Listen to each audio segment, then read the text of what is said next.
Good evening, everyone, and welcome to QEF's second An Audience With event. I'm delighted to welcome two special guests for tonight's event. That's Professor Alex Leff and our very own Alena Jobson. Before we start proceedings, some housekeeping. Our attendees are muted to allow for the very best live experience. Please put Zoom in speaker view. You can do this by clicking speaker view on the top right-hand side of your screen.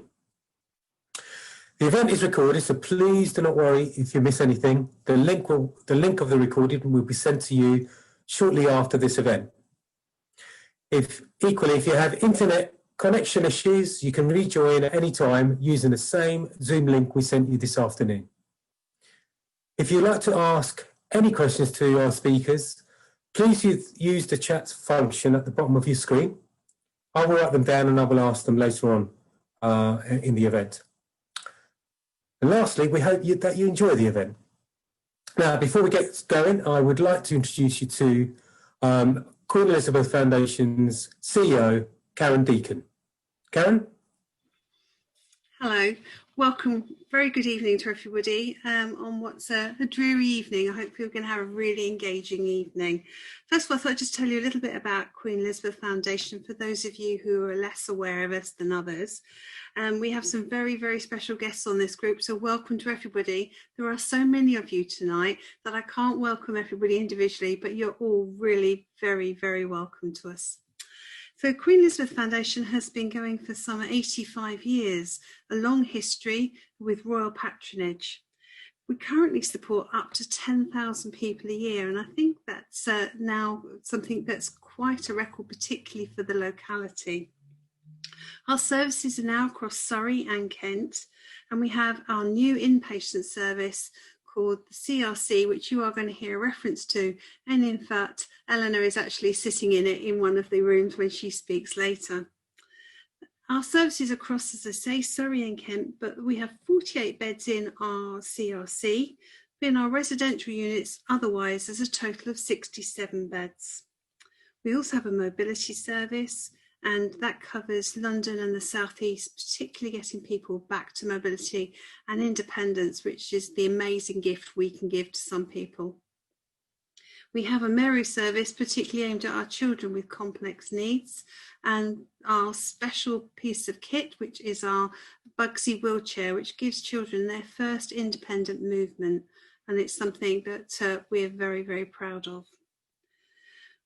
QEF has certainly been on a path, and we were on a really firm path at the beginning of last year. And then, as for everybody else, and we realised nobody's special in this, we got hit with the COVID outbreak. We were developing services, we were quite clear of our own trajectory, and we had a sound footing to work on, and we were so excited about opening our new unit and going forward. But COVID hit us hard, and particularly right at the beginning, we had a major event planned in March, and it was our major event of the year, and we instantly succumbed to loss of income, particularly in fundraising. But we have a can-do attitude at Queen Elizabeth Foundation, and we say if we have hurdles in front of them, we jump them, we just have to work out how high. And the first thing we did was to become very focused on what we can do to make a difference, not just to the community, but our role within the NHS. Our first priority was to keep all our clients and our staff well, and we put policies and practices straight away into place to keep our clients safe, and we have done extremely well. Many of our services have remained completely COVID-free. We have also really worked hard with the NHS from the word go to try and just take some of the pressure that we knew they were under, and we do see ourselves as part of a whole system approach and part of the solution in particularly this current crisis. Within the current second wave, we've had additional contracts for South West London. We've also had contracts with Hampshire. We have placements from Kent, and we now have patients coming as far away as Southampton and Manchester. But our biggest client group clearly comes from Surrey, and we've doubled the number of clients that we have from Surrey recently. And I can only take my hat off to the staff team who have this week in one day, and this is a service that we would normally take 1 or 2 admissions in a week. We took 5 admissions in one day. That was our recognition of what we can do to play our part to support an NHS that we recognise being under such crisis at the moment. Our clients come from far away, but that means they often come without families and they come without contact. We've done a lot with to actually connect our families, but clearly the subject matter we're talking about this evening is one that's required to ensure that communication can continue, particularly when it's remotely. Our future is one of longevity and longevity of the offer. We're very established in the health field, and we want to be further established in the solution, particularly in neurology, obviously. We want to close the gap for individuals so they can achieve their ambitions and their goals in a way that has, for many people, been taken away, particularly in acquired brain injury. We want people to be able to fulfill their ambitions, and we're here to help fill that gap. So tonight, this is just one element of what we do and just one element of the total package that we can deliver within the Care and Rehabilitation Centre. So I take great pleasure in welcoming our first guest. And our first guest is a very eminent speaker, and we're really fortunate to have him on board. I'm not going to give you a long biog because I doesn't want me to do that, and hopefully, hopefully I haven't missed that. But Professor Leff, Alexander Leff, is a professor in neurology, cognitive neurology, and a consultant neurologist. And I'm sure we're all going to be absolutely thrilled by his speech. Thank you very much. I'm going to pass you over. Hi, everybody. I'm just sharing my screen with you. So hopefully you can hear me. And hopefully, yeah, that's on slideshow. So thank you very much for the short invitation, the short bio. I always think it's bad when people go on too long. And I just wanted to thank Karen and Leo for giving me the chance to speak at the Queen Elizabeth Foundation tonight. So my talk is going to complement the second talk, and we're talking about language and aphasia. And I'm going to talk a bit about a service that we've set up, which is here at Queen Square, which is the Intensive Comprehensive Aphasia Program. And it's a little bit different at what you're doing at the Queen Elizabeth Foundation. So this is for outpatients. So people who are in the community who are sort of months or years down the line from their stroke or brain injury. This service also has been hit by COVID, as Karen was saying. We had funding from the National Brain Appeal, who fund work at Queen Square, and the Tavistock Trust for Aphasia, who are a long-standing charity that with an interest in aphasia. And we got funding for 2 years to run the service. We managed to run it for almost a year before it got paused last March. This is the team who've done all the hard work. This is Jenny Crinian, who's a professor of speech and language therapy with me here at UCL, and this is the treating team of speech and language therapists. And I think you're going to hear a little bit about multidisciplinary teams. Although often people with aphasia see just language specialists, we also have a psychologist on the team who's not in the photo, and I think that's been an important learning point for us from our service. So I'm just going to give you a quick overview of my talk. I'll talk for about 15, maybe 20 minutes, and the questions are all going to be at the end. So I'm going to give a bit of a background about why we need effective rehabilitation services in general, and why aphasic patients need high doses of therapy in order to improve. I'm then going to talk a little bit about what our ICAP service offers. And towards the end, I'm just going to show you a couple of slides with the outcome data, which is at 3 weeks and 3 months. So for this service, patients come in for an intensive 3-week session of therapy, which is daily, and I'll explain a little bit about that. But we keep following them up and see them again at 3 months and 6 months. And the number of patients going through that I'm going to show you data from is 46. So we'll go through a little bit of the statistical analysis of some of our impairment-based and functional outcomes. I'm going to talk a little bit about effect sizes. And then I'm just going to finish up. I'm going to show a case study, which is from one of our patients, because you can sort of talk all you like about aphasia, but sometimes it's good just to sort of see, or in this case, hear what it's like to have aphasia. And we've got a patient who's doing some reading before and after he took part in the ICAP, and then just finish with a quick summary slide. So we don't just treat people with stroke in our service, but stroke is by far and away the commonest thing. We also see patients with traumatic brain injury or patients with brain tumours. But aphasic stroke is the commonest cause of aphasia in the people that we see. And in the next 30 minutes or so, 9 people in the UK will have a stroke, and about 3 of them will have persisting aphasia. Now this graph just shows a sort of flat line, which is the incidence. So that's the number of people presenting with a stroke over time, and that's pretty flat, which is good. It's come down over the years.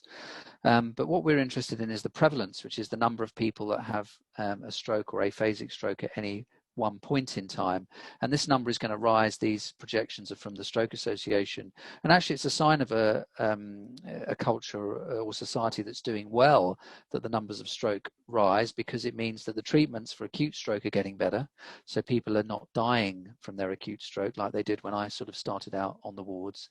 Some of the hospitals I visited, you had about a 30% chance of dying from your stroke, and now the 5-year survival from stroke is over 85%. So there's been a huge change in the acute care, which is fantastic. But what this leads to is a larger number of people surviving their stroke with moderate or severe disability. And as the commonest cause for stroke or commonest risk factor is age, which is something we can't do anything about, and people are living to be older, which again is a good thing, it means that the number of people living and surviving with their stroke is going to go up over time. And this just means that we need to really take rehabilitation very seriously and pour some money into that. I'm all for all the money and care and attention that's gone into acute stroke, but we need a sort of similar sort of effort for rehabilitation. And the Queen Elizabeth Foundation is part of responding to this huge unmet need. So what do patients get at the moment? And we know this from something called SNAP, which is the Sentinel Stroke National Audit Programme, which collects data, or did collect data in very granular form that I'm about to show you, up until about this time, 2016. After this time, they've sort of changed how they collect data, but the data I'm interested in is from this time, and it won't have changed very much. So these numbers may be a bit small for you, but I'm going to just highlight the ones that matter. So this is about how much speech therapy you'll get as an inpatient. So if you have a stroke, causes a language problem or aphasia, how much therapy will you get? Well, the percentage of patients reported as requiring speech and language therapy is about half. Now, speech therapists also deal with swallowing problems, so that explains why it's so close to half of all stroke patients. So if you get seen by a speech therapist, well, how many minutes will they see you each day that they see you? And it's about 30 minutes. We know that from this audit. How many of the days that you're in hospital will you see a speech therapist? Well, it turns out it's not every single day, because there aren't enough speech therapists to go around the weekends. And if you multiply those numbers together, the average stay in an acute stroke unit is about 17 days. It used to be much longer. When I started, it was about twice as long as that. And there are some good reasons why this number has come down. So people are spending less time in hospital with their stroke, which is generally a good thing, because hospitals can be dangerous places. But the problem is, it means that patients get less therapy while they're in hospital. Anyway, if you multiply those numbers together, you end up with around about 4 hours of therapy. Then you will be discharged into the community, where you'll be seen by the community rehabilitation team, and there's something called the early supported discharge team, which was set up several years ago to try and deal with the fact that patients were being discharged earlier from hospital and therefore were getting less therapy in hospital. And we know again from work from Chris Code that you'll get about 8 sessions on average. There's a little bit of postcode in this, but you'll get about another 8 sessions in the community. So if you have an aphasic stroke, you'll get about 12 hours of therapy in the first 6 to 8 weeks of your stroke. As I'm about to show you, this isn't anywhere near enough. So has anyone noticed? Well, there's articles in the paper all the time. This one is a year or so old now, but about stroke survivors feeling a bit dumped by the NHS and not getting enough therapy, which is a story that I think a lot of people can relate to. And of course, COVID has made this worse. Patients are getting less therapy in hospital and in the community, as therapy teams are being quite reasonably redeployed to look after COVID patients, and there's a bit less therapy happening in the community, although community therapists are going into people's homes still. Okay, so if patients are getting on average about 12 hours, how much should they be getting? And we do know the answer to this. So there's a nice study, this is quite an old study now, by Bhogal et al. That came out in 2003, so it's getting on for 20 years ago. But they did a really nice meta-analysis where they looked at all the studies, or a lot of sort of phase 2 clinical trials. So not studies of what patients would be getting in a hospital service, but what patients would be getting in a more aspirational service. So these are small phase 2 clinical trials where patients are getting much more therapy than they would get in the NHS or in hospital.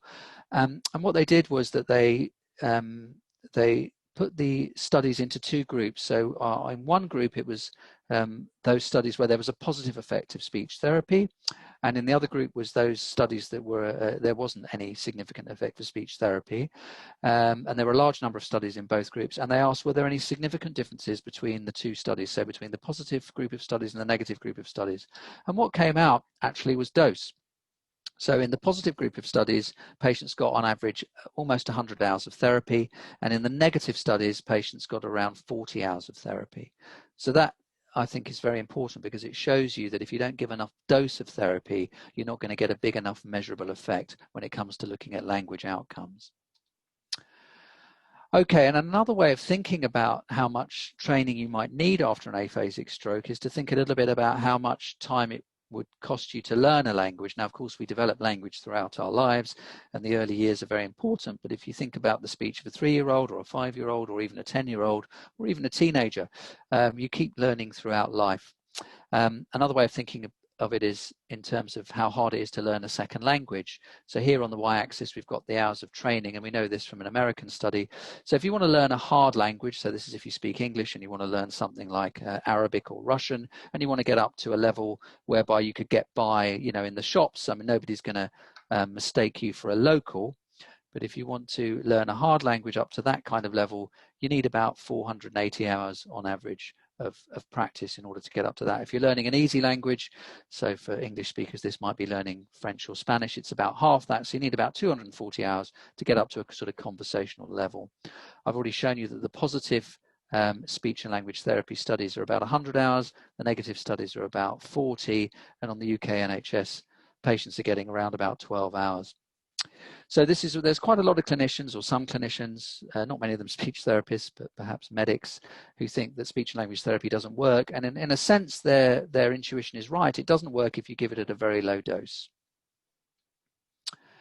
Well, maybe people like myself and Alena, who's going to speak later, we're invested in this problem, and we're saying that there should be lots of resources spent on it. But maybe the status quo is correct, and there's lots of other calls on time and money, and maybe aphasia isn't such a bad thing to have, and therefore we shouldn't be spending lots of time and money and effort on it. Well, there's a very nice study done in Canada by Leff and Wadkiss, and they looked at 60 diseases and 15 conditions in patients who were long-term care residents. So these are people, obviously older adults, who are not longer able to look after themselves anymore and are now living in long-term care. And what's amazing about this study is that they did a huge number of people. So they did 66,000. So it was a questionnaire-based study, but huge numbers. And what they did was they just got a quality of life score out of these people, and then they found out what diagnoses they had, and then they did a simple and then a rather more complex correlation just to see what if you had a poor quality of life, what diagnosis did you have?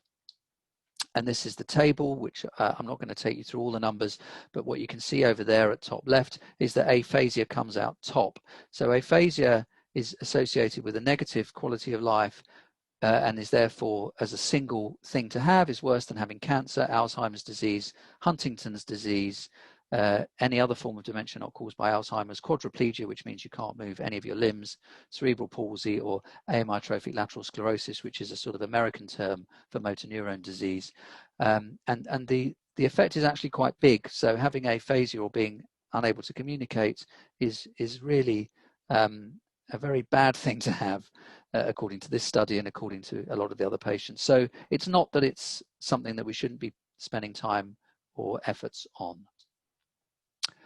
Okay, so I'm going to take you through our intensive comprehensive aphasia service a little bit. This is kind of what it is, and a lot of these parameters were set up with other people who've set up these services. This isn't the first time these services have been set up. They've been set up in other countries, but it's the first time we've managed to do it in a partnership with a charity in the NHS.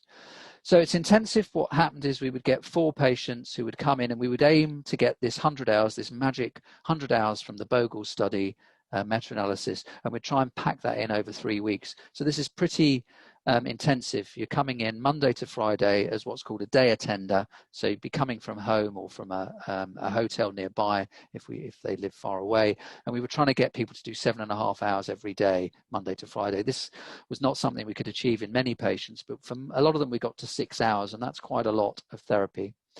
It was comprehensive. We had 2 senior speech and language therapists and 2 therapy assistants. And as I mentioned, we had half a psychology post, which was really helpful. We kind of threw the kitchen sink at them. We had individualized goals. We had one-to-one sessions. We had pairs, dyads. We had groups. We used apps. We used conversation partner training. In other words, we got their partners in and significant others and sort of trained them as well. We did a whole bunch of assessments, which I'll show you in a bit. As I mentioned already, this is for adults who are stable medically, they're living in the community, they're physically independent, and they were all screened through Jenny's clinic, and Jenny got a feel for whether they could manage this high dose service and not be too much troubled by fatigue, and she got that pretty right. So of the 46 I'm going to show you, only one of those patients dropped out after a week. All of the others managed the 3-week program. Patients were allowed to have cognitive impairments, but they had to have capacity, obviously, to consent, and also what we would call capacity for change, so that they were ready to take this high dose of therapy and keen to move forward with it and give up, 3 weeks of their time in order to work really hard. We would take anybody with aphasia. This is a little bit technical. We excluded people with speech apraxia. Some people with aphasia can get very few words out because they've got another problem called speech apraxia, and these patients are particularly difficult to improve over a short period of time, so we excluded those. Anybody who felt that they couldn't work in a group because there were a lot of group sessions. It had to be feasible, so they had to put aside 3 weeks of their lives, and we would try to get other important others in their lives, people, so family or friends, to get involved with. And in about half the cases, we could get either a member of their family or a friend of theirs to come in and also have some of the group work. The aim was to do 1 year follow-up. So this is showing our outcomes. It's a little bit busy, but in the horizontal rows, these are the different types of outcomes, and I'm only going to show you some of them, but we had impairment-based outcomes. So those are sort of objective measures of language. Function, so that's how your language is functioning in the real world, and this is this thing called the CETI, the Communicative Effective Index, is scored by the carer or relative of the patient. We also had some goal-based stuff. We looked at mood both in the patient and in the carer, and quality of life again in the patient and in the carer. And these are the time points. So we measured these all at pre-therapy. Then this is the high dose 3-week period where they came in for the daily therapy. We did some of the outcomes immediately post-therapy, and then looked again at 3 months, 6 months, and the plan was to look at 12 months. COVID got rid of the 12-month thing, unfortunately. And the data I'm going to show you today is the impairment-based data, and this was collected, or it was collected by everybody in the team, but we had a speech and language therapist doing a master's degree called Sarah Nightingale, who sort of got all the data together and made sure that as many of the holes could be filled in as possible.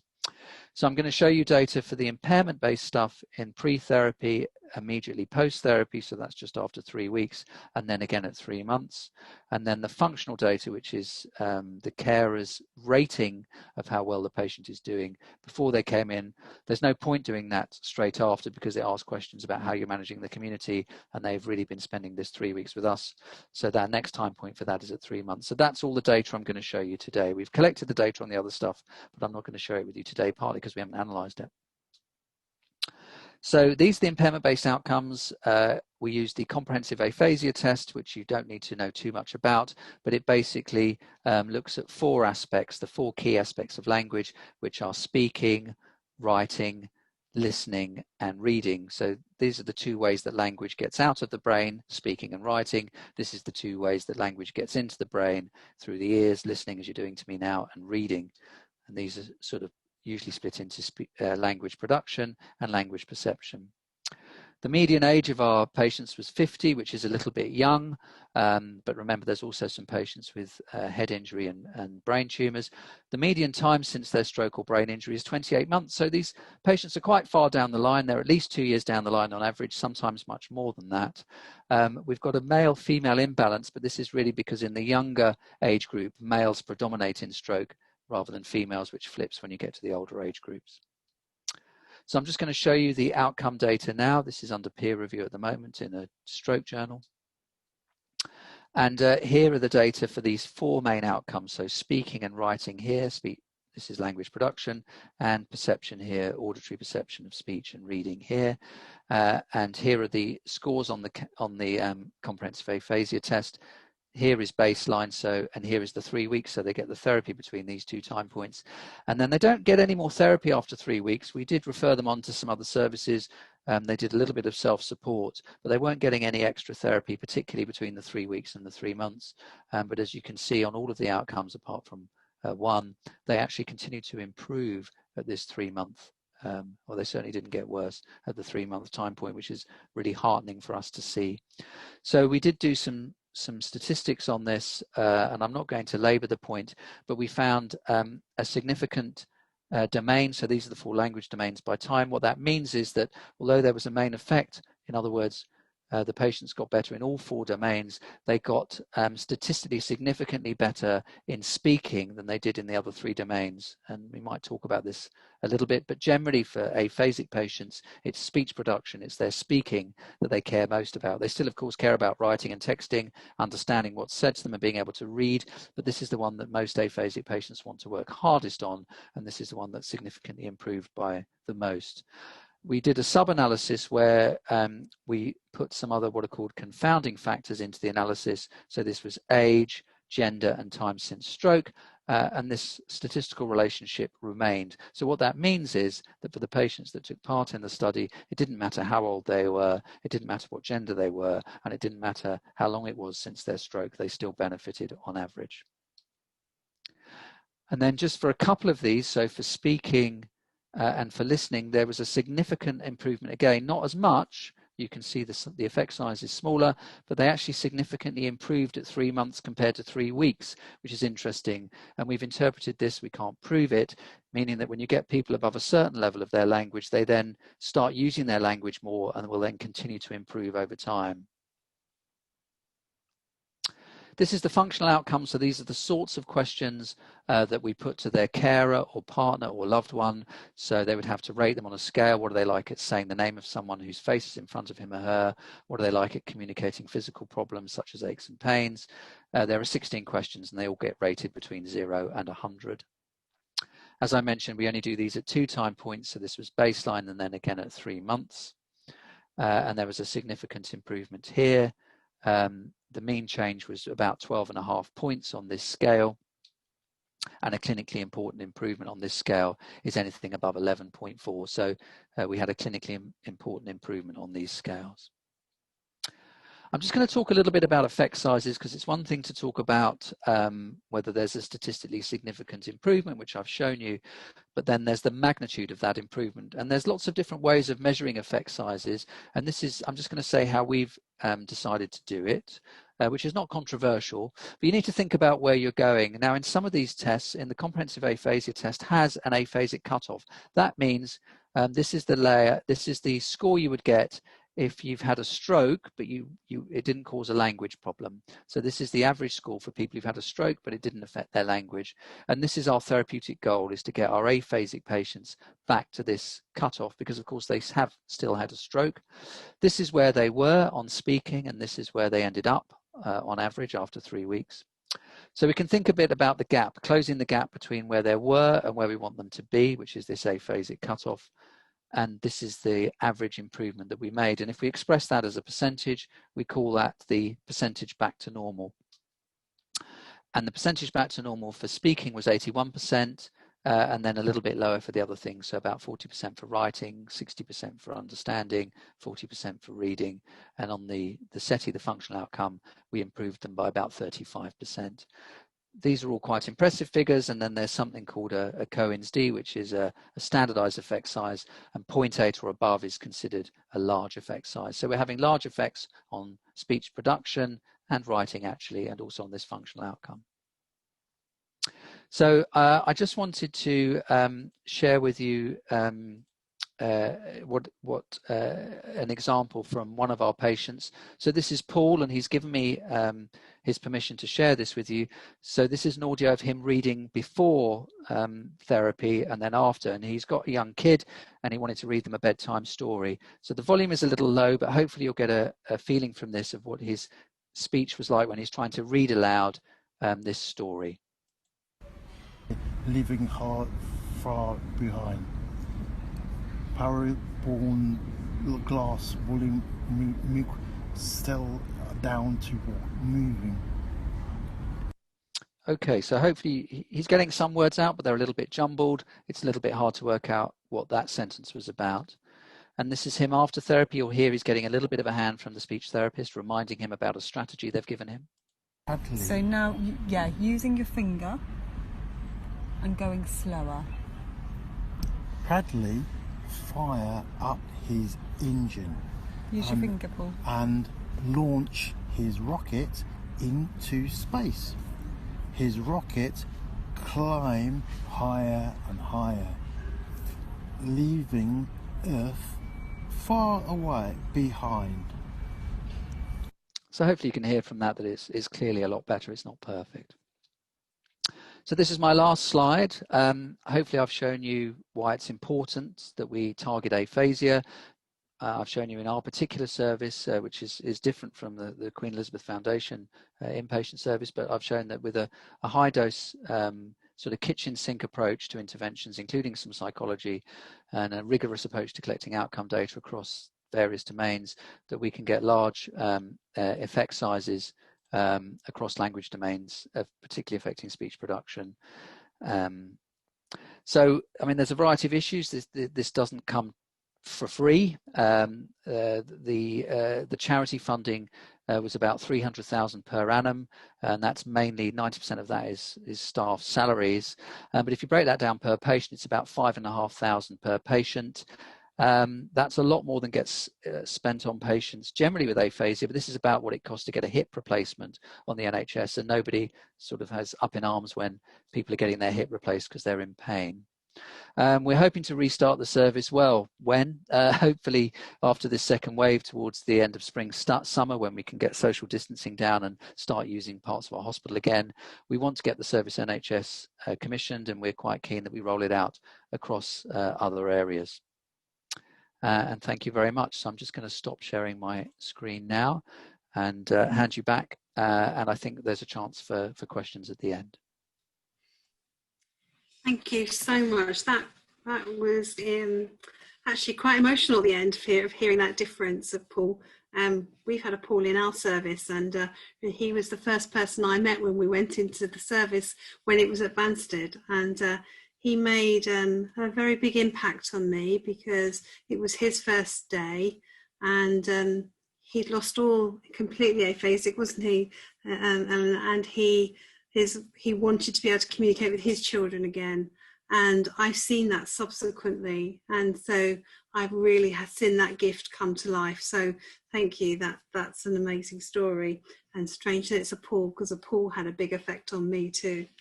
I'm now going to introduce you to Alena Jobson, who's our lead speech and language therapist in our amazing new unit, in which she's sitting in the patient lounge upstairs. And so welcome, Alena, and thank you again for giving up your time this evening, when I know you've gone well above and beyond this last few weeks to help the NHS and every client that's coming our way. Thank you. Thank you. Hello, Karen. Thank you very much. Is it okay? Lovely. So hi, I'm Alena Jobson, and I've been very lucky to be a lead speech and language therapist with QEF for the last 5 years. Speech therapy is an odd that deserves to be more widely known. And I can't agree more with these words, blinked by Jean-Dominique Bauby, and written down for him in his book, The Diving Bell and the Butterfly. This is a classic book for anyone who is really interested in neuro rehab and perhaps the effect of a huge sort of communication difficulty on their lives. He had a massive stroke that left him completely paralyzed and speechless and only able to move one eyelid. But he blinked and spelled his words out letter by letter.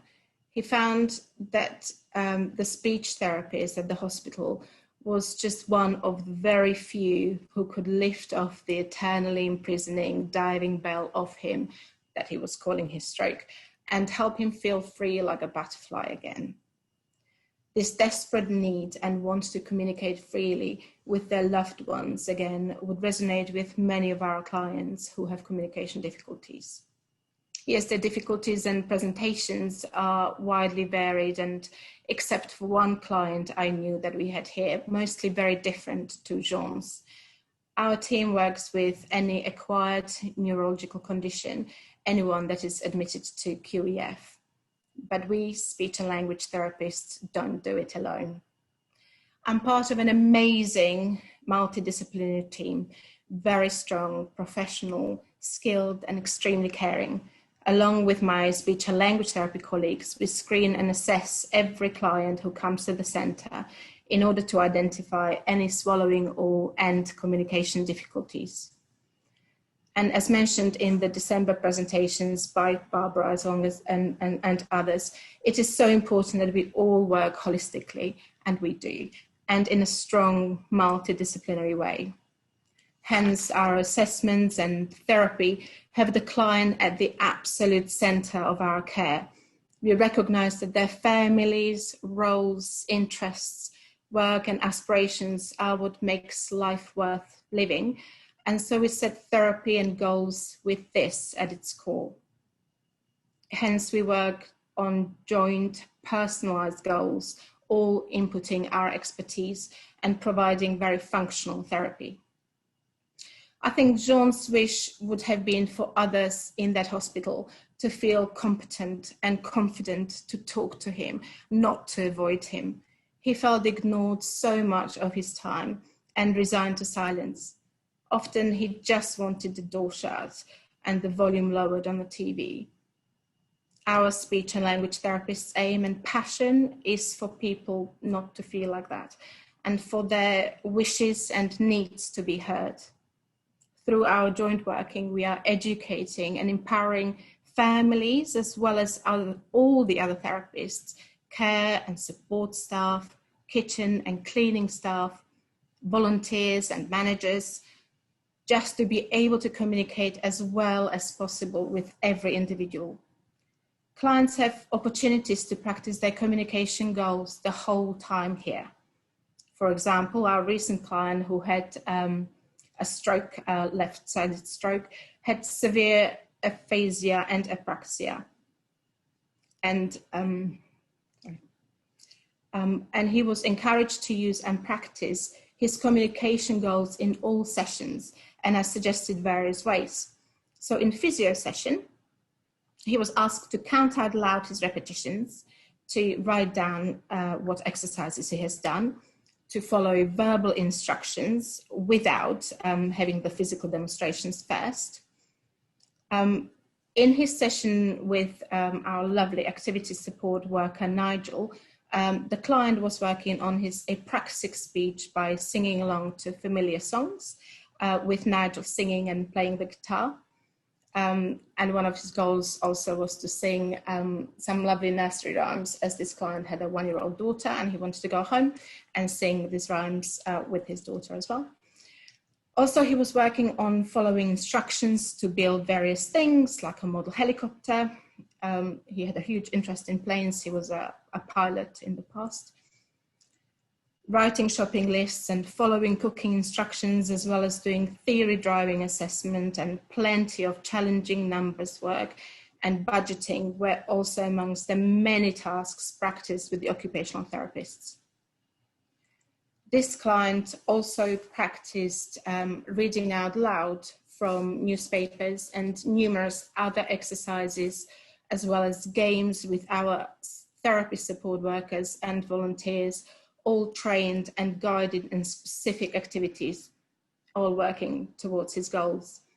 I'm thinking about the kitchen sink that Alex was just mentioning, and I think we're just trying to do the same, really.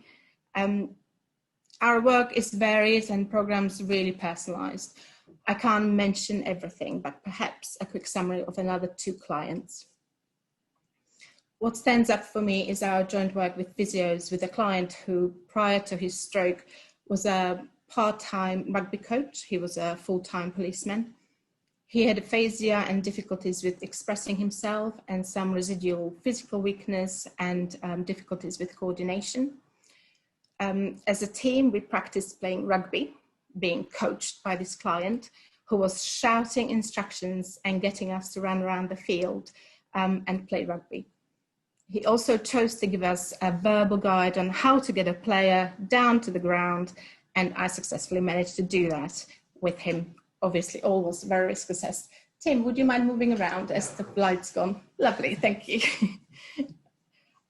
We also had a joint MDT meeting with his colleagues discussing his exact role prior to stroke and all the adjustments he needed for him to be able to return and what capacity. I also worked with a young 18-year-old girl who had an operation to remove her brain tumor that left her with difficulties as a result. She was in the middle of completing her level 3 childcare and education course. Social anxiety, difficulties with planning, forgetting what she was talking about in the middle of a conversation, difficulties with reading comprehension and ability to summarize information in a written format, all threatened her return to college, exams and placement completion. But she was very keen to complete her course and find a job at the end, and very keen to rejoin her social network, her friends, and just be able to have an enjoy conversation and sort of meeting them again. So alongside occupational therapists and psychologists, we worked on these goals with her parents fully involved too. I went along to her preschool placement, had a number of meetings with her school educator in order to agree on the most successful and supportive way of assessing her and completing her course. We negotiated a number of written assignments, which we're working on as a treatment practice, and adjusted verbal interviews as opposed to any written exams, because she would have really struggled with that. And it still brings tears to my eyes to say that she passed all her exams and completed her course. She then found a job part-time to start off with, gradually increasing hours to full-time. And now 3-4 years on, she is working towards her goal to be a hospital play specialist. And just to give credit, a little bit more credit to my physio colleagues, they were also working on her ballet skills, as she was a ballet dancer before, and ability to have good balance while stair climbing, so she could attend an Ed Sheeran's concert while she was with us. Our clients had gone through various traumas that resulted in their brain injuries: road traffic accidents, falling off trees and balconies, being hit by gates, fights, tumors, strokes. Unfortunately, there are of course many clients, if not most, who are unable to go back to work or to their homes. Many clients have difficulties with their cognition and behavior, alongside physical difficulties and communication. And again, our team work together, led by psychologists, to ensure clients' frustrations and complex behaviors are managed well, keeping clients, families, and all staff safe. We complete complex capacity assessments and are part of best interest meetings in order to do the best for each client. I'm not saying we are perfect, but I can tell you that we really do try very hard. Our multidisciplinary team is very skilled and passionate about rehab and care, and I'm very proud to lead our speech and language service here. I believe you are now going to watch a video about one of our previous clients, Sean. Clients didn't actually have, Sean didn't actually have aphasia, but he had something called dysarthria. He had difficulties with how his speech sounded, and he had some cognitive communication difficulties. So we were working on his clarity of his speech, not only in conversation, but also in singing. It was very important to him. He practiced and performed on a number of occasions in our conversation group, and then for the whole centre just before he left. This is Sean, thank you.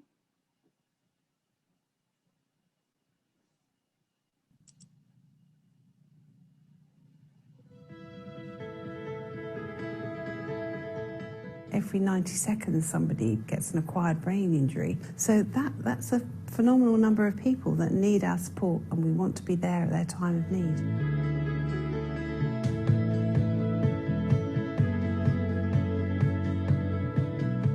If you are a young person and you have suffered a horrendous head injury and your life has just stopped, as far as you're concerned, there is nothing left for you to go forward in. Life must feel pretty grim.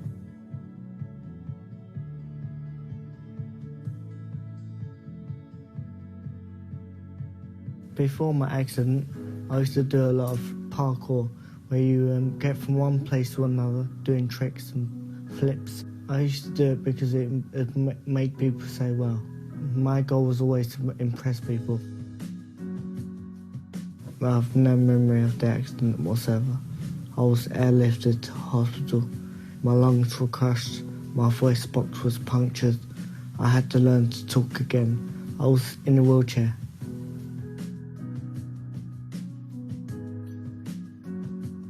I went to the Queen Elizabeth Foundation, which is where I learned to sing again.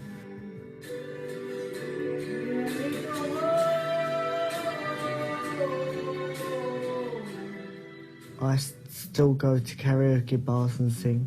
The QEF staff helped me to walk again with balance. And I had a few falls, but self-determination's won. Now I'm able to walk up and down the stairs without holding. So I'm constantly progressing.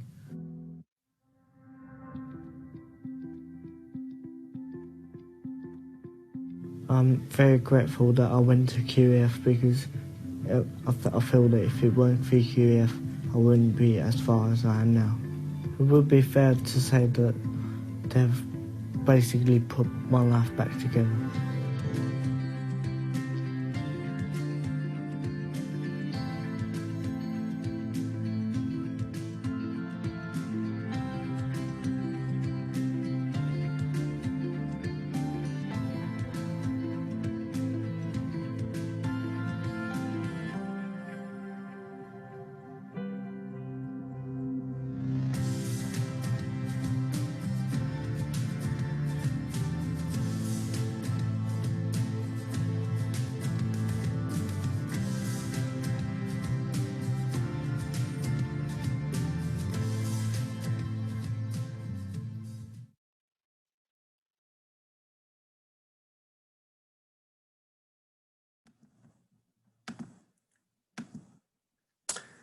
Thank you. Well, what a remarkable story. Every time I see Shane's story, it just inspires me. Obviously, I'd also like to thank Professor Alex Leff and our very own Alena Jobson for their fantastic presentations. Despite having a technical issue, Alena, I thought you dealt with it very well. Moving around was perfect. I've certainly learned a lot about aphasia and the fact that Professor Alex Leff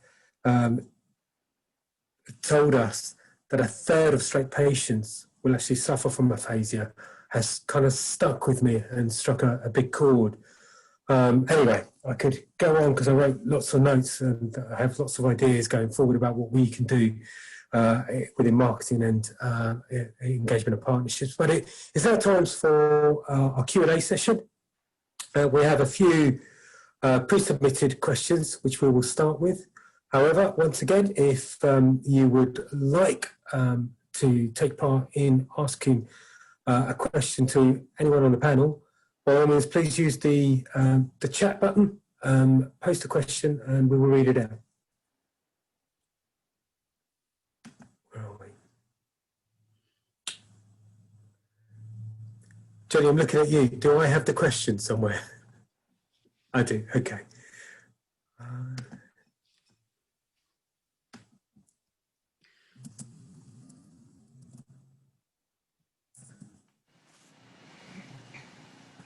Jenny, I have no doubt you sent me the questions.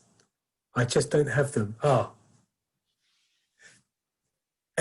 And if you feel okay, Jenny, give me a nod or say no. I can start with the questions that people have posted already, since I don't have the... Okay, thank you. Okay, there's a thank you from Anna, thank you. Dominic asks, how has the pandemic affected the delivery of speech and language therapy at QEF? Alena. Yeah, well, hugely really. I think we are really used to working with families really closely, and people rely on the emotional support on their families as well as sort of communication practice. We tend to do all the sort of training, education, just sort of those gentle discussions about what happened to their loved ones face to face, and we're not able to do that. Also, because people are here just for a limited time,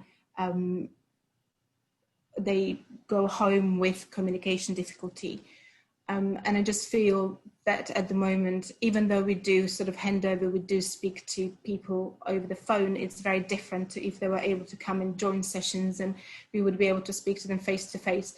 So I just feel, and I just worry that when people go home, they're quite surprised how much the communication difficulty is actually affecting their life, and they're a bit sort of shocked and not entirely sure how to deal with that. The great thing is that for the people who did have a stroke, quite acute stroke, there is the early supported discharge team, so they can pick up these clients very quickly, and they can have those discussions at home, so that's a good thing. But yeah, I mean, the COVID, I guess, affected everything, even down to really staff levels. We are a very small speech and language therapy team, but we all have children. The three of us have children, and the schools are closed, and they reopen for key workers, which is great, but for very limited time. And nurseries are closed, so we have to constantly juggle and try to prioritize. And then for sort of the last point, maybe the major point for me is a lot of these people who have got aphasia and apraxia really benefit from being able to see our face, being able to see our mouth, to be able to understand more and express themselves more.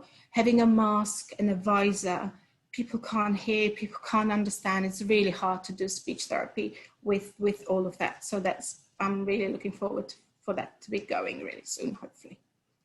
Well, there's a variety of ways that actually the pandemic has affected you and your work, and of course the clients. I have a question for Professor Leff. Are there any differences in responsiveness to therapy for stroke patients and head injury patients? It's a good question. I think in terms of giving a systematic answer, I actually don't think anyone really knows that. I just think there's a lot of variability in both types of patients. So we see a huge variety in people who've had a stroke. So within the stroke population, some are mildly affected, some people are very severely affected, and the same in the head injury population. There are some systematic differences. One of the big sort of questions in aphasia is, do you just have a language problem, or do you also have a problem with other parts of cognition? So do you have a problem with your memory? Do you have a problem with decision making? If you ask most aphasic stroke patients, they say it's just language. But if you test them, you can find there's some subtle problems with their thinking, decision making, and other components.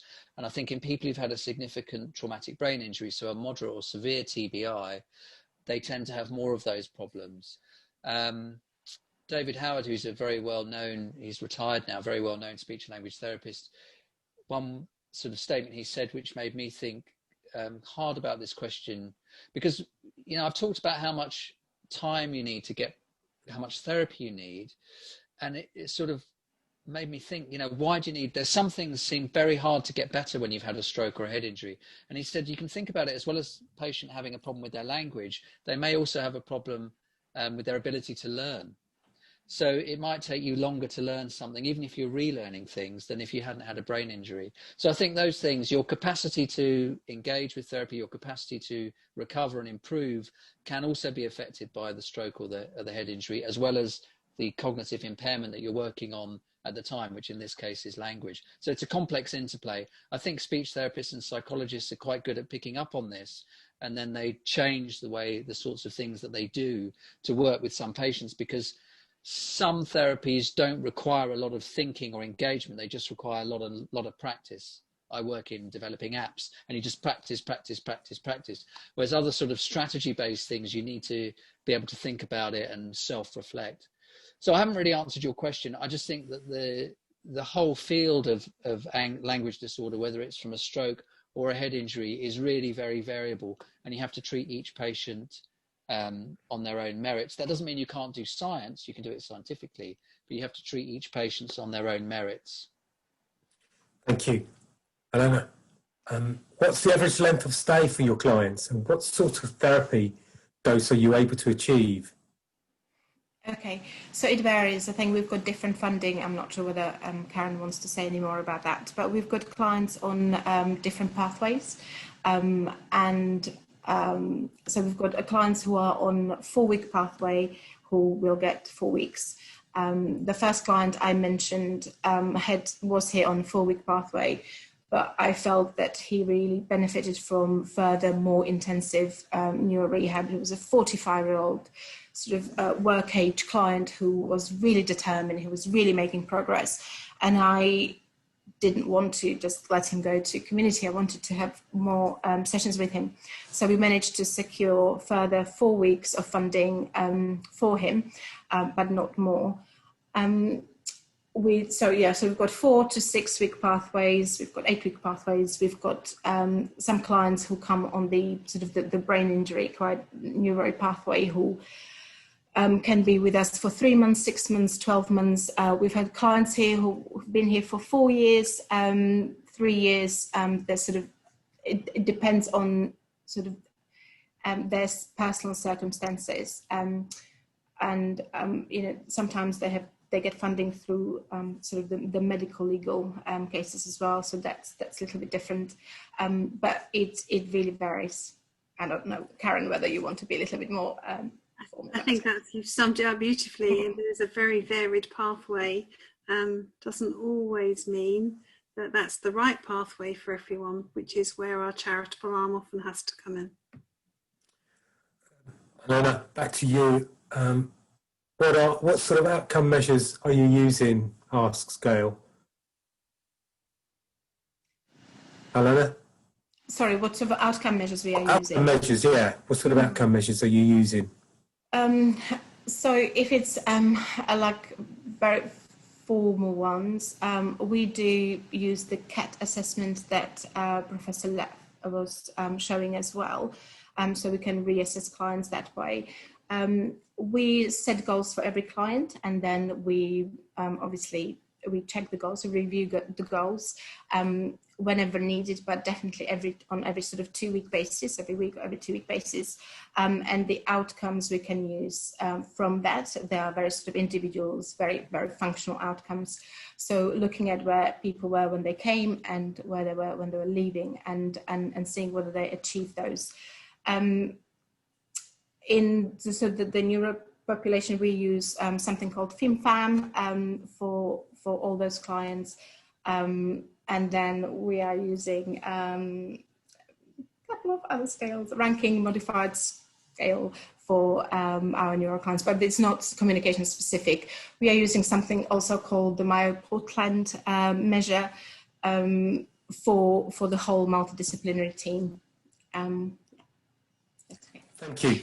We are this not is as. I think it's very different doing Sorry. it in research and doing it in sort of in the way we are doing it, sort of functional way. Sorry. Okay, no, thank you. This is a question for both of you. I wonder if Professor Leff can go first. A lot of communication problems go undiagnosed, whether it be due to staff shortages and limitations to services, etc. Is there a few basic objective measures that a physio like myself could use to get an idea of what the communication problem is? Not in detail, in brackets, just so that we may be able to flag it up to the appropriate team and identify it by a cognitive communication problem, etc. I hope that makes sense. And if it doesn't, I can read it again, or... No, I can see it. I think Okay, this is more one for Alena, really. But it's a bit like, so cognitive communication is, so aphasia is when you've got a problem with your language per se. And, you know, you heard that example I gave of Paul reading. Cognitive communication is like control of language. So it's a bit like the difference between having a hemiparesis or a weakness down one side and then having a problem with the way that you control movement in general. So it's almost like a meta control of language. So I think you can tell the difference. Of course, the problem is when clients have a bit of both, and probably the harder you look, the more you find that clients do have a bit of both. But the treatment approaches are different. So I think it is important to tell the difference. But I think if I think most people who've got an aphasia, it's pretty obvious just by chatting to them or even asking them. I think picking up a cognitive communication disorder is harder because a lot of the patients are not necessarily aware that they've got it. And I don't really know of any good objective tests for CogCom problems, but I'll pass over to Alena at that problem. I think if you've got suspicions, refer to an expert, like everything. Yeah, to be honest, that's exactly what I was going to say. If you've got suspicion, please talk to someone about it, and that will be the best way, just talk about it. Also, as Professor Leff said, usually people with cognitive communication difficulties will not really be aware of their difficulties, but often their loved ones will be, so it's useful to talk to their partners, to their children, to their friends, if possible, to really see whether they feel that the way they are communicating is different to the way they were communicating prior to their injuries. But really, I think the best thing would be to talk to someone about the client. And if people come to us as well and they haven't got any, they are not referred to speech therapy, we would still screen these clients. We would still talk to our colleagues to see how they are they're coping in all the sessions, in order to assess, really, to see whether they might have any difficulties that we need to talk to them about. So yeah, talk to someone if you suspect it. So there are lots of people saying thank you to you both, but there is one final question I see here. It says, I saw the statistic regarding time since stroke, but is there any evidence to show that time since stroke affects outcomes of therapy? So yeah, I'm happy to take this one on. The simple answer is no. A lot of the neuroscience of recovery after brain injury comes from animal work in motor stroke, so weakness, basically work that's done in mice and rats where they damaged their brains and then they got a weak paw. And from that, there's been this concept, which I think doesn't apply to humans and certainly doesn't apply to language, this idea that there's a window of plasticity. So there's this window after your stroke where your brain can change by therapy, but if you miss that window, then it can't. And that's not been shown, certainly not in aphasia or language disorder. And actually, the more that gets looked in the motor domain, the more that gets looked at in the hemiparesis or upper limb weakness or gait, it's also been shown not to happen. And if you think about neuroplasticity, every time you remember something or learn something new, and we learn something new every day, that is neuroplasticity. There is neuroplasticity going on in your brain. You can't learn a thing without neuroplasticity. So this idea that there are these windows that slam shut for neuroplasticity, whether you're a normal adult or whether you're an adult with a brain injury, is wrong. A lot of our therapy is targeted in the acute phase for reasons that don't necessarily make sense from a neuroscientific point of view. I'm not saying people shouldn't have input in the acute phase, they should, but what they shouldn't do is have all of their therapy in the first few weeks and months. There is some evidence that some patients are not ready to do high intensity, high dose therapy in the first few days and weeks after their stroke. And you can understand why that might be. It could be because of other issues like fatigue. It could be that they're just not ready psychologically to engage. You know, people haven't come to terms with the fact that they've had a brain injury. I mean, on that that video of Sean, you could see that there was a lot of him to come to terms with. And if he had got all his therapy in the first few months, it might have been wasted. And I've got this concept with Jenny. We don't know how to measure it, but we talk about capacity to change. And I think a lot of therapists know what that is when they see a patient in front of them. And sometimes that capacity to change changes over time, and you haven't necessarily got your biggest capacity to change right at the beginning. Sometimes your biggest capacity to change is a few months or even years down the line. So I think, again, there's no straight answer to that, but what we've shown in the language domain, and the data I've shown you today, but other people have shown it as well, and even in the upper limb domain, my colleagues, Professor Ward and others, have shown that months and years down the line, if you do intensive therapy that is targeted with the patient who's keen to work on it, you can make improvements months and years down the line. And I'm sure you see the same in the QEF. I'm sure you take patients who are not just in the acute or the post-acute phase.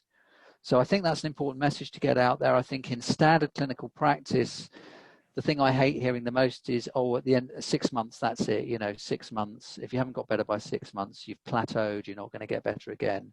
And I think this is a message given out by clinicians who don't follow patients up.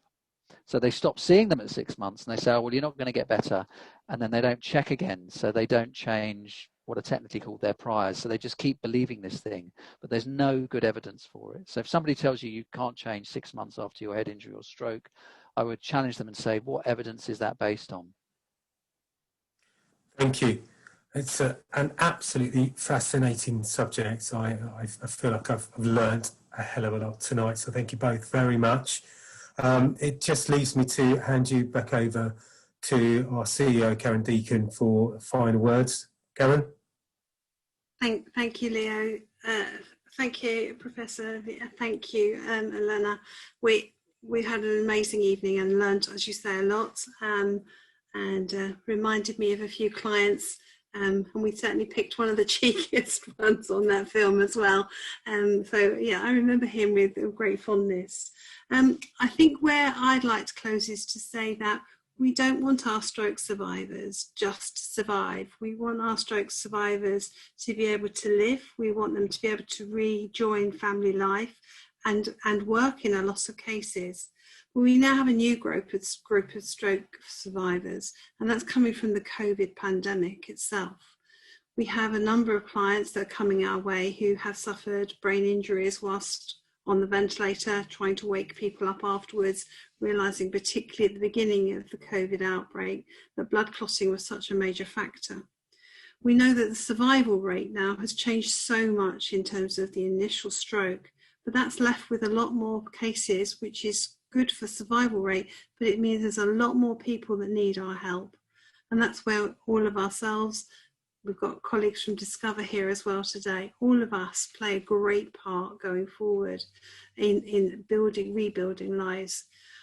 I can't think of a bigger gift to give than communication, the ability to swallow and eat with a family. And that's what we're doing. That's what we're doing through this program and programs such as Professor Levy's that he's talked about. We wish you great success, and hopefully your program will conclude in terms of research and then be part of standard practice and package for the future, because it clearly does make a big difference. We're very grateful to everybody's time tonight, and thank you. You can see what an amazing team it is at QEF. And if you are a therapist watching and you're looking for a new challenge, we'd be very welcome to talk to you about opportunities going forward, particularly in the therapy field. We do have some vacancies and we're looking at growth. So please, if you're interested in this field, do talk to us. I can't tell you a better team to work with. Thank you all again for joining us. Let's continue all to make a difference in this dark time. We are hoping that you all keep very safe. We know that we are making a difference, and that's what keeping us motivated and keeping us going. So thank you, everybody. If you want to know more about our services going forward, do contact us at Queen Elizabeth Foundation. The details will be available to you along with the video as promised. Thank you all for your evening, and wish you all a very good evening. Good night.